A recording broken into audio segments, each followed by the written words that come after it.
નમસ્કાર દોસ્તો, સ્વાગત છે તમારી પોતાની ચેનલ અવનવી વાતો પર। જય શ્રી કૃષ્ણ, રાધે રાધે। મિત્રો, શાસ્ત્રો અનુસાર જો તમારા ઘરમાં 10 પ્રકારના પશુઓ આવે છે અથવા તો તમારા ઘરની આસપાસ પોતાનું ઘર બનાવે છે તો તેમની પાસેથી તમને ખબર પડે છે કે તમારું ભાગ્ય ચમકવાનું છે અને તમારું ભાગ્ય જાગવાનું છે। તેમના ઘરમાં સુખ સમૃદ્ધિ આવવાની છે। આ 10 પ્રાણીઓ ખૂબ જ શુભ માનવામાં આવે છે। જો તમારા ઘરમાં આ 10 જીવો આવે કે રહેવા લાગે તો સમજવું દેવી લક્ષ્મી તમારા પર પ્રસન્ન છે, કારણ કે આ 10 જીવો આપણા ઘર માટે ખૂબ જ શુભ માનવામાં આવે છે।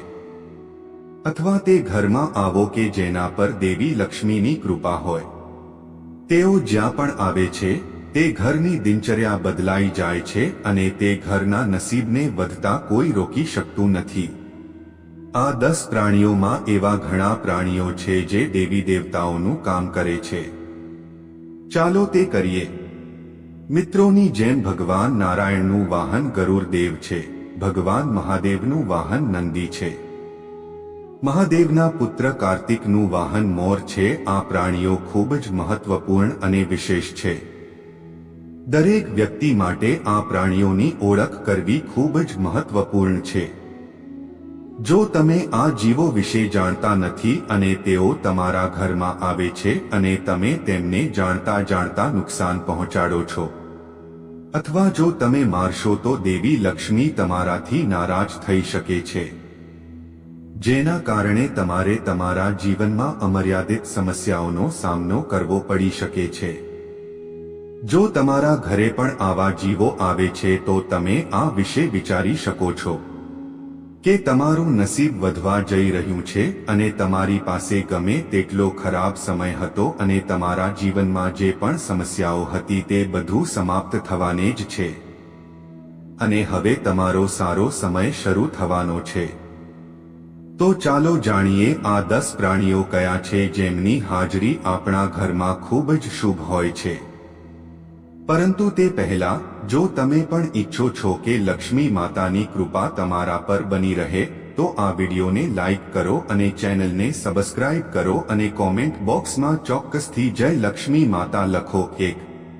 મિત્રો, તમે ઘણી વખત છછુંદર જોયા હશે અથવા તે મોટા ભાગે રાત્રે જ બહાર આવે છે, પરંતુ ક્યારેક તેઓ ઘરમાં જોવા મળે છે અથવા તો દિવસ દરમિયાન પણ ઉંદરો જેવા દેખાય છે, પરંતુ તેમનું નાક ઉંદરો કરતાં લાંબુ હોય છે। મિત્રો, જો તમારા ઘરમાં છછુંદર ઘૂસી ગયા હોય અને તમને દરરોજ દેખાવા લાગે તો સમજી લો, હવે દુનિયામાં એવી કોઈ શક્તિ નથી કે જે તમને તમારું ભાગ્ય બદલવાથી રોકી શકે। તેઓ આ ઘરમાં પ્રવેશ કરે છે જેના પર દેવી લક્ષ્મીની કૃપા હોય છે। જો ઘરમાં પણ જીનો પ્રવેશ થાય તો ઘરના વ્યક્તિનું ભાગ્ય ચમકી જાય છે। જો હુચુધર કોઈ પણ વ્યક્તિની આસપાસ ફરે છે તો હુચુધર તેની સાથે સુખ અને શાંતિ લાવે છે। વ્યક્તિ પોતાના જીવનમાં ઘણી પ્રગતિ અને સફળતા પ્રાપ્ત કરે છે અને તેની પ્રગતિના માર્ગમાં કોઈ આવતું નથી। તે દિવસે બમણી અને રાત્રે 4 ગણી સફળતા મેળવે છે। વાસ્તવમાં છછુંદર કોઈ પણ વ્યક્તિની આસપાસ અટકી નથી, પરંતુ જો તે આમ કરશે તો તે પણ નિશ્ચિત છે કે વ્યક્તિના જીવનમાંથી તમામ સમસ્યાઓ દૂર થઈ જશે। તે વ્યક્તિ આકાશને સ્પર્શવા લાગે છે। ઘરમાં ઉંદરનું આગમન આપણા પરિવાર માટે ખૂબ જ શુભ સંકેત છે। વાસ્તુશાસ્ત્ર અનુસાર એવું કહેવાય છે કે જો આપણા ઘરમાં છછુંદર આવે છે તેથી તે ઘરની દિનચર્યા બદલાય છે અને તે ઘરના સભ્યોનું જીવન બદલાય છે અને પરિવારમાં ખુશીઓ આવવા લાગે છે, જાણે દેવી લક્ષ્મી પોતે ઘરની છત ફાડીને અંદર ખુશીઓ વરસાવવાની હોય। જો ઉંદર વ્યક્તિના ઘરની આસપાસ પ્રદક્ષિણા કરે છે તો આવા વ્યક્તિના જીવનમાં ધન પ્રાપ્તિના ઘણા રસ્તાઓ ખુલે છે। અને મિત્રો, જો તમે તમારું કામ કરો છો તો વ્યક્તિના ઘરની બધી મુશ્કેલીઓ અને વિપત્તિઓ સમાપ્ત થાય છે। ઉદાહરણ તરીકે, જો તમે બિઝનેસમેન છો તો તમારો બિઝનેસ વધી શકે છે। 2 ઉંદર મિત્રો, ઉંદર ઘરમાં ઉદાસી અને ગરીબીનો સંકેત લાવે છે. તેથી જો તમે તમારા ઘરમાં ઉંદર જુઓ તો તમારે ક્યારેય તમારા ઘરમાં ઉંદરને રહેવા દેવો જોઈએ નહીં. તો તમારે સમજવું જોઈએ કે તમારા ઘરમાં ગરીબી રહે છે. આવી સ્થિતિમાં તમારે તરત જ ઉંદરને ઘરની બહાર ફેંકી દેવો પડશે. તમારે ઉંદરને મારવાની જરૂર નથી, કારણ કે જો તમે તેને મારી નાખો તો ઉંદર ભગવાન ગણેશ માટે છે. પછી તમને આ માટે દોષિત ગણવામાં આવશે. ઉંદર અગાઉ ખૂબ જ ભયંકર રાક્ષસ હતો. ભગવાન ગણેશે તેને હરાવીને પોતાનું વાહન બનાવ્યું. તેથી તેને મારશો નહીં, પરંતુ બને તેટલી વહેલી તકે તેમને ઘરમાં રહેવા ન દો. તમારા ઘરમાંથી જ્યાં પણ ઉંદર દેખાય ત્યાં તેને દૂર કરો. દુઃખ, ગરીબી, વેદના અને પીડા એ ઘરમાં હંમેશા રહે છે, અથવા તેઓ પ્લેગ જેવા ખૂબ જ ખતરનાક રોગોનું કારણ પણ છે. આવા ઘરમાં રોગો હંમેશા રહે છે. જે ઘરમાં ઉંદરો અહીં ત્યાં ફરતા રહે છે અને કોઈ પણ ખાદ્ય પદાર્થ પર મોં મારતા રહે છે. તેથી ચૌહાણનું ઘરની બહાર આવવું ખૂબ જ જરૂરી છે. જ્યાં સુધી તમારા ઘરમાં ઉંદરો છે ત્યાં સુધી તમારા ઘરમાં ઉદાસી અને સમસ્યાઓ રહેશે. 3. મધમાખીઓ મિત્રો, તમે તમારું મધમાખીનું મધપૂરું જોયું જ હશે. જો મધમાખીએ તમારા ઘરની નજીક અથવા તમારા ઘરમાં ક્યાંક મધપૂરો બનાવ્યો હોય, તેથી તમારા ઘરમાં ક્યારે કોઈ આશીર્વાદ નહીં આવે જેમાં મધમાખીઓ પોતાનું મધપૂરો બનાવે. ઘરમાં હંમેશા એક યા બીજી સમસ્યા હોય છે જેમાં મધમાખીઓ પોતાનું મધપૂરો બનાવે છે. ઘરના વ્યક્તિના નસીબમાં એટલા બધા છિદ્રો હોય છે કે તેનું નસીબ ક્યારેય તેનો સાથ નથી આપતું. જેમ મધમાખીના મધપૂડામાં લાખો નાના નાના છિદ્રો હોય છે, આ રીતે જે ઘરમાં મધમાખી પોતાનું મધપૂડો બનાવે છે તે ઘરના લોકોના નસીબમાં છિદ્રો હોય છે.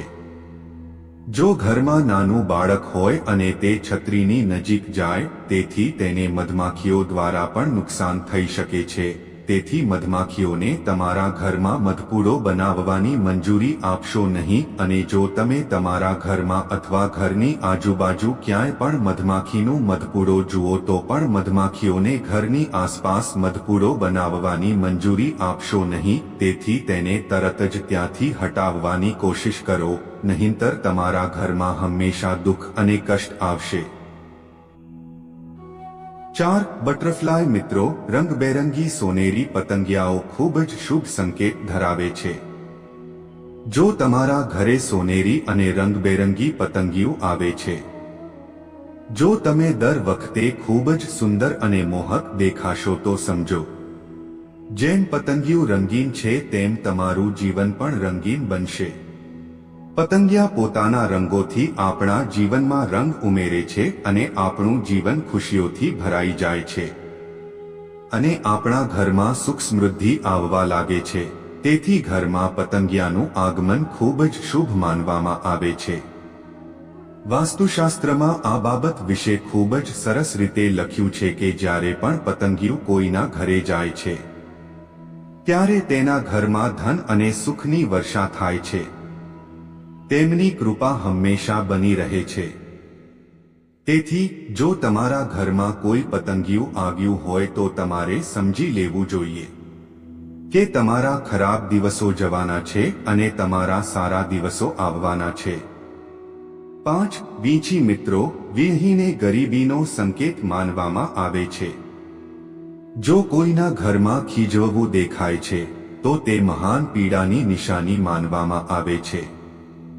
આમ તો તે ખૂબ જ અશુભ માનવામાં આવે છે, પરંતુ મિત્રો, જો તમને બે વીંછી એકસાથે જોવા મળે તો જે એકબીજાની આગળ અને પાછળ છે અને તે તમારા ઘર તરફ આવી રહ્યા છે, તો તમારે સમજવું જોઈએ તે દેવી લક્ષ્મીએ તમારા ઘરમાં પ્રવેશ કર્યો છે.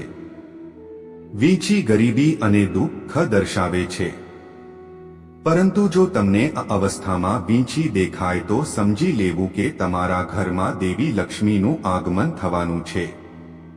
ગરોળી. ગરોળીને ખૂબ જ શુભ માનવામાં આવે છે અને આવા ઘણા લોકો હોય છે જે ગરોળીને મારી નાખે છે, પરંતુ તમારે ગરોળીને મારવી જોઈએ નહીં. જો ગરોળી કોના ઘરમાં આવે તેથી તેઓ તેમને મારી નાખે છે, તેમના ઘરમાંથી ગરોળી નીકળે છે તેમાં ખાસ કંઈ નથી.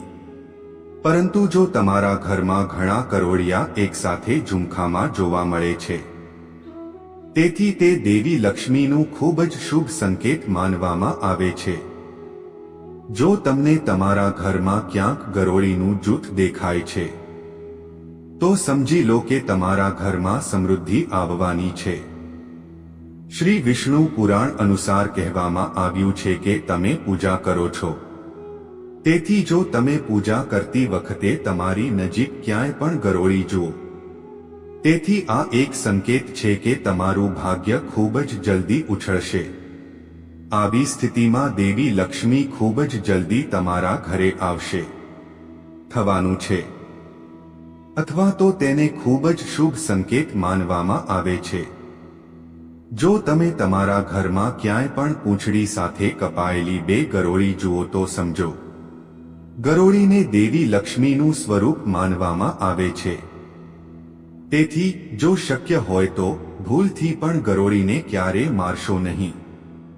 જો તમે ગરોળીથી ડરતા હો અથવા તમે નથી ઈચ્છતા કે તમારા ઘરમાં ગરોળી રહે તેથી તમે તેને ડરાવીને તમારા ઘરથી દૂર કરી શકો છો, પરંતુ ગરોળીને મારવી એ મોટું પાપ છે જેની માતા લક્ષ્મી પણ તમારાથી નારાજ થઈ શકે છે અને તેના કારણે તમારે ઘણી મુશ્કેલીનો સામનો કરવો પડી શકે છે. 7. કીડીઓ. મિત્ર, કીડીઓ ખૂબ જ શુભ સંકેતો લાવે છે. શાસ્ત્રો અનુસાર જો કોઈના ઘરમાં કીડી પૂર્વ દિશા તરફ સ્તોત્ર લઈને જતી હોય તો તેથી આ ખૂબ જ શુભ સંકેત માનવામાં આવે છે, અથવા કહે છે કે તમારું નસીબ બહુ જલ્દી ચમકવા જઈ રહ્યું છે. તમારા દુઃખના દિવસો જવાના છે અને તમારા જીવનમાં સુખ સમૃદ્ધિ આવવાની છે. અને જો તમે પ્રવાસે જવાના હો તો તમારા પરિવારના સભ્યોની પ્રગતિ થશે, અને જો તમારા ઘરમાં લગ્ન સંબંધિત કોઈ સમસ્યા ચાલી રહી હતી તો હવે તે સમાપ્ત થવા જઈ રહી છે. જો તમારા ઘરમાં લગ્ન સંબંધિત કોઈ કામ અટકેલું હોય તો તે જલ્દી સુધરવા જઈ રહ્યું છે. જો તમારા ઘરમાં કીડીઓ દક્ષિણ દિશાથી આવતી જોવા મળે છે અથવા કીડીઓ દક્ષિણ દિશાથી તમારા ઘરમાં પ્રવેશી રહી છે તેથી તમારે સમજી લેવું જોઈએ કે તમને ક્યાંકથી પૈસા મળવાના છે અને તમને જલ્દી પ્રમોશન મળવાનું છે, તેથી તમારે ધ્યાન રાખવું પડશે. કીડીને તમારા પગ નીચે ન આવવા દો, નહીં તો તે મોટું પાપ છે. તેથી જો શક્ય હોય તો તમારે દરરોજ તેમના ઘરની આસપાસ વેણી છાંટવી જોઈએ. 8. ભંવર. મિત્રો, જ્યાં પણ ભંવર રાખવામાં આવે છે ત્યાં ઘરમાં સૌભાગ્ય વધે છે. તે ઘરના વ્યક્તિના જીવનમાંથી તમામ પરેશાનીઓ અને તણાવ દૂર કરે છે. જો તમારા ઘરે ભમર આવે છે તો આ તમને જણાવે છે કે તમારું નસીબ ચમકવાનું છે અને તમે બહુ જલ્દી અમીર બનવાના છો. મિત્રો, ભંવરા ભાગ્યે જ લોકોના ઘરે જાય છે. જો તમારા ઘરની વાત આવે તો તમે લાખોમાં એક છો. તેથી તેમના માટે તમારા ઘરે આવવું અથવા તેમની સાથે તમારા ઘરે સારા નસીબ લાવવું એ સામાન્ય બાબત નથી. 9. કાચબો. મિત્ર, જો તમારા ઘરે કાચબો આવે તો તમારે સમજી લેવું જોઈએ કે તમારા ઘરમાં સ્વયં ભગવાન વિષ્ણુના ચરણ વાંચ્યા છે. કારણ કે મિત્રો, કાચબો બહુ ભાગ્યશાળી લોકોના ઘરે જ આવે છે. જો જંગલમાં રહેતો બાળ માછીમાર તમારા ઘરે આવે તો તમારે આ વાત સમજવી જોઈએ કે શ્રી હરિ વિષ્ણુ તમારા ઘરમાં બહુ જલ્દી પ્રવેશ કરશે. એવા ઘરમાં શ્રી વિષ્ણુના આશીર્વાદ છે. જે ઘરમાં કાચબો જાય છે ત્યાં માતા લક્ષ્મી પોતે આવે છે. ભગવાન નારાયણ અને દેવી લક્ષ્મી તેમના ઘરે બોલાવ્યા વિના આવે છે. તેથી ઘરમાં કાચબાનું આગમન ખૂબ જ શુભ સંકેત માનવામાં આવે છે. આ તમામ માહિતી જનહિતને ધ્યાનમાં રાખીને આપવામાં આવી રહી છે. તમારી આસ્થા અને આસ્થા પર જ્યોતિષ અને ધર્મના ઉપાયો અને સલાહ અજમાવો. વિડિયોનો હેતુ માત્ર તમને વધુ સારી સલાહ આપવાનો છે. અમે આ સંબંધમાં કોઈ પણ પ્રકારના દાવા કરતા નથી. મિત્રો, જો તમને વિડિયો પસંદ આવ્યો હોય તો લાઈક કરો અને સબસ્ક્રાઇબ કરો. આભાર.